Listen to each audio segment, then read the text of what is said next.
It was all a lie. I was appropriated as Disney's racist alibi, plucked as a girl out of history and without ever mentioning my tribe, made into a woman whose only worth was to keep John Smith alive, an event he completely contrived. It was all a lie. During which the Crown and Jamestown converted my kin to cover their sin. They made the world believe in pilgrims, patriots, and heathens, and I was left with whitewashed skin, brought back to life to make the leaves spin, and my people were left to paint a future with all the bleached out colors of the wind. So in order to protect me, my community kept my real name shrouded in secrecy. In your fairy tale, I went from preteen to 16 to baptism in Christianity, all the while my people continued to bleed. Nobody knows my name is Matoax, but you are so familiar with the stories of blankets and smallpox. You love our style, native inspired, you rock our moxes and feathers for props by an Urban Outfitters smudge kits for $50 a pop. But there, your interest stops.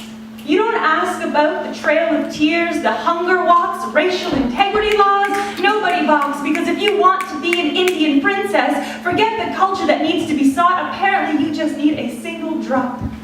Did you know that I was kidnapped and held at ransom for swords and guns? Or that I was raped? Of course not, because oral history is so easily undone. I had a daughter, a life. I was married to Cocoam. Something my full-length feature film found to be too much of a plot conundrum, so they had him killed off and made no mention of my abduction.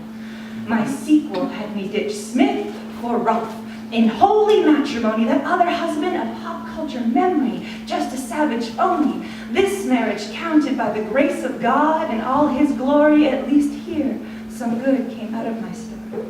Because I never spoke of my feelings for Rolfe, though they say he loved me so. Our union brought peace to my people and to his literal boatloads of money from stolen fields of tobacco. And so the spin given to England was that I was the perfectly civilized Indian that could hand over their perception of a kingdom, but behind their backs my jingle dress was jingling.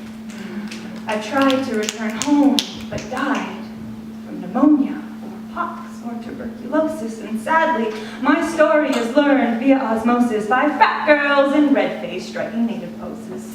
The bones of my people rest in America's closets, and mine are just a bonus. So many holes. Your lessons are built on history's osteoporosis. The reality is this: if we weren't dead, the English only wanted to flaunt us. Their legacy of abuse still continue to haunt us, and you don't even know my real name. You've only ever known me